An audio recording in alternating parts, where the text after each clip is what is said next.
आज तो चूल्हे से ज्यादा ही धुआं उड़ रहा है। बबीता दीदी, चाय बन गई था, मुझे भूख लगी है।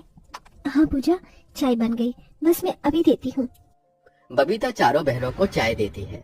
दीदी कुछ खाने तो है क्या? हाँ पूजा, रात की बासी रोटी रखी है, खाएगी? हाँ दे दो दीदी। तभी पूजा की देखा देखी 7 साल की सोना भी भूख से छटपटाते रोटी मांगती है। दीदी मुझे भी एक रोटी दे दो। रोटी तो अब नहीं है सोना। तभी पूजा अपने में से आधी रोटी सोना को दे देती है। ये लो सोना दीदी, तुम इसमें से खा लो। मेरी प्यारी बहन कितनी समझदार हो गई। मैं पिताजी को चाय देकर आती हूँ। अपने पिता को ढूंढते हुए बबीता अपने गरीब झोपड़ी के बाहर आती है, जहाँ सुदामा अपने आंगन में बोए गए पेड़ पौधे में पानी दे रहा था। पिताजी, मुझे पता था आप यही होंगे। हाँ, वो पौधे मुरझा गए थे ना, तो उन्हें ही पानी दे रहा था बिटिया। क्या पिताजी, इतना लगाव तो आपको अपनी 5 बेटियों से भी नहीं जितना इन बेजान पेड़ पौधों से है। ऐसा नहीं है बेटा, पेड़ पौधों में भी जान होती है। सोचो, अगर इस दुनिया में पेड़ पौधे ही न हो तो कहाँ से मिल सकेगा पंछी पखेरू को घर और इंसान को छाया। हाँ, ये कहते हुए सुदामा देखता है कि उसकी झोपड़ी की छप्पर पर लगी बेल में बहुत सारी ताजा लौकी उगी हुई है, जिसे देखकर उसका मन खुशियों से भर जाता है। अरे वाह, राम जी की दया से कितनी सारी लौकी उगी है। पता है बबीता बिटिया, तेरी अम्मा बहुत ही बढ़िया लौकी के कोफ्ते बनाती थी, और जाते जाते अपने हाथों का स्वाद तेरे हाथों में देखी। मैं तोड़ कर लाता हूँ, आज नमक रोटी नहीं खानी पड़ेगी, आज तरकारी खाएंगे।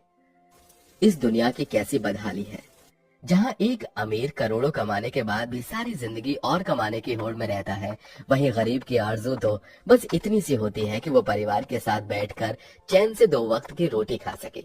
वो लौकी जैसे उस गरीब पिता और उसकी 5 बिन माँ की बच्चियों के लिए खुशी भरा सौगात लेकर आई थी, पर किसी को कोई अंदाजा भी नहीं था कि अगले पल छिन क्या घटने वाला था। अरे बबीता बिटिया, धानी बिटिया, यहाँ तो पूरे छप्पर पर लौकी ही लौकी है, कई दिन तक खाएंगे तो भी नहीं सादेगा। बाबा, छप्पर के दूसरे हिस्से पर मत जाना, वो बहुत ही कच्चा है, नीचे आ जाएगा। तभी एकदम से छप्पर टूट जाता है और बेचारा गरीब सुदामा फिसल कर मुंह के बल ऊंचाई से नीचे गिरता है। उसके सिर में बहुत खून बहता है।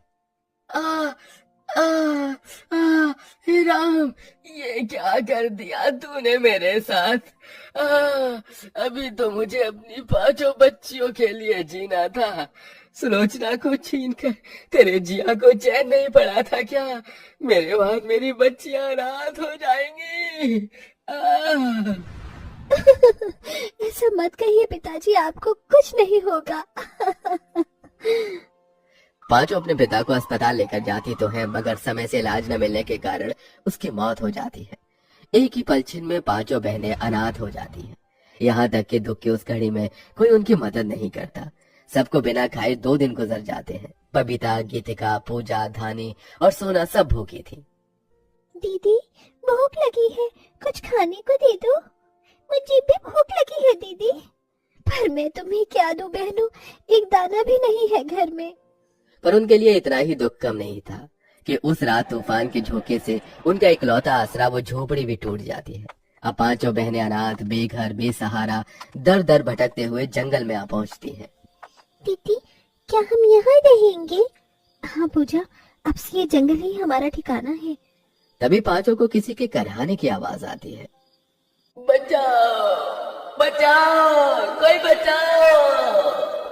दीदी, आपने आवाज सुनी? जैसे कोई हमें मदद के लिए पुकार रहा है। चलो चलकर देखते हैं। जैसे 5 आगे आती हैं तो एक बहुत बड़ा गड्ढा देखती हैं, जिसमें एक जादुई लौकी उन्हें दिखती है, जिसका इंसानों की तरह हाथ, पांव, नाक, मुंह था, और वो एक जाल के अंदर फंसा हुआ था, जिसकी वजह से वो निकल नहीं पा रहा था। मुझे लगा आज तो मैं मर ही जाऊंगा। अच्छा हुआ जो तुम 5 चले आए। अब देख क्या रहे हो, जल्दी से मुझे बाहर निकालो। जादुई लौकी को इस तरह से इंसानों की तरह बतियाते देखकर 5 बहनें बड़ी बड़ी आंखें किए एकटक उसे ही ताकती हैं।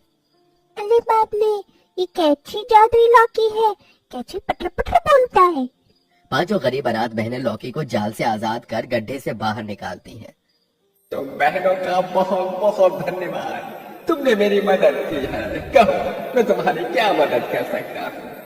तभी बबीता अपनी 4 अनाथ बहनों का मुरझाया हुआ चेहरा देखकर बोलती है। जादुई लौकी, हमने 2 दिन से कुछ भी नहीं खाया है, क्या तुम हमें थोड़ा सा खाना दे सकती हो? अभी आब्राकाडाब्रा गिली गिली छू 56 भोग की थाली हाजिर हो जा तो। जादुई लौकी के ये कहते ही रोशनी के साथ खाने से भरी थाली उनके सामने आ गई। पांचों हबड़ हबड़ कर खाने लगती हैं। अरे वाह, ये खाना कितना स्वादिष्ट है, एकदम अमृत जैसा। हाँ, आज तो दावत हो गई। पांचों बहनें प्लेट भरकर खाती हैं। तभी बबीता छलकते आंसुओं से कहती है, तुम्हारा बहुत बहुत धन्यवाद जादुई लौकी। तुम्हारी वजह से आज हम इतना स्वादिष्ट भोजन खा पाए हैं, जिसे हमने गरीबी में कभी देखा भी नहीं था।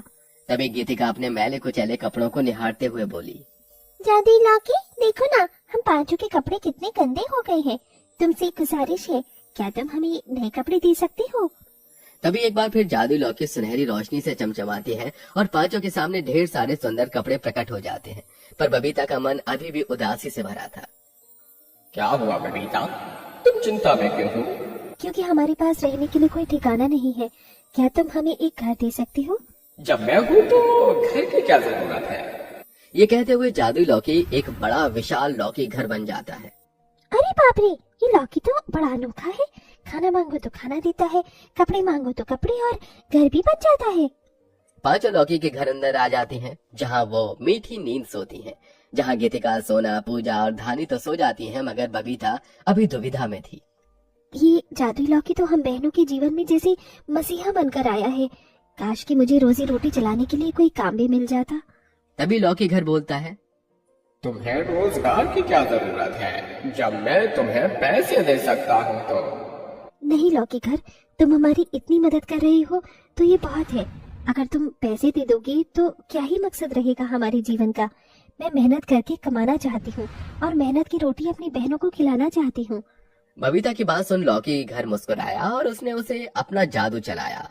बबीता को लौकी घर के बाहर से कुछ टिमटिमाता हुआ दिखता है। अरे, ये रोशनी कहाँ से आ रही है? बबीता ने बाहर जाकर देखा तो वहाँ एक पेड़ था जो लाल लौकियों से भरा चमचमा रहा था। अरे, ये लौकियों का पेड़ यहाँ कहाँ से आया? इन्हें मैंने उगाया है, तुम्हें काम की जरूरत थी ना। पर मैंने तो ये बात तुम्हें बताई भी नहीं थी। तभी लौकी घर खुद पर इतराता हुआ मुस्कुरा कर बोला, मैं जादुई लौकी हूँ, मन की बातों को भी फट से जान जाता हूँ, और अब से तुम इन जादुई लौकियों से हलवा पकौड़े जो चाहे बनाकर भेजो। तभी डबडबाई आंखों से बबीता ने कहा, एक बार फिर से तुम्हारा बहुत बहुत शुक्रिया जादुई लौकी घर। तुमने एक पिता की तरह छत बनकर मुझे और मेरी बहनों को सहारा दिया है। अब अगले दिन से बबीता, गीतिका और धानी जादुई लौकी का हलवा पकौड़ा भाजी बनाकर बाजार में बेचती। लोग बड़े चाव से लौकी खाते, जिससे अनाथ बहनों की अच्छी कमाई होती। सब कुछ खुशहाली चल रहा था कि एक दिन जंगल में एक जादूगर आया। उसके पैरों की धम धम की आहट से लौकी घर डर के मारे मुंह बिचकाकर बिलक बिलक कर रोने लगा। क्या बात है लौकी घर, तुम रो क्यों रहे हो? क्योंकि अब मुझे वो लालची जादूगर ले जाएगा। मैं तो बहनों से अलग नहीं होना चाहता। पर वो जादूगर तुम्हारे पीछे क्यों पड़ा है? क्योंकि वो जादुई लौकी से अपना लालच साधना चाहता है और धनी होना चाहता है। तुम डरो नहीं जादुई लौकी, उस जादूगर को आने दो तो। थोड़ी देर में जादूगर अनाथ बहनों के जादुई लौकी के घर के पास आ धमकता है। सुनो लड़कियों, क्या तुमने इस जंगल में किसी अजीब सी लौकी को देखा है? नहीं तो, हमने किसी लौकी को नहीं देखा। तभी जादूगर की नजर लौकी घर पर पड़ जाती है। ये घर तो लौकी के समान लगता है, तुम पांचों ने ये घर कैसे बनाया? कुछ दिन पहले इस जंगल में एक तपस्वी बाबा आए थे। हमने उनकी मदद की तो बदले में उन्होंने हमें ये लौकी घर बना कर दिया है।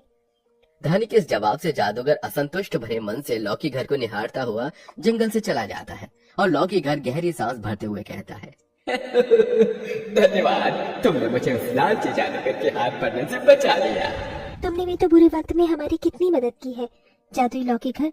तुम्हारे उपकारों को हम कैसे भूल सकते हैं, और ऐसे छल कपटी को छल भरे अंदाज से ही जवाब देना चाहिए।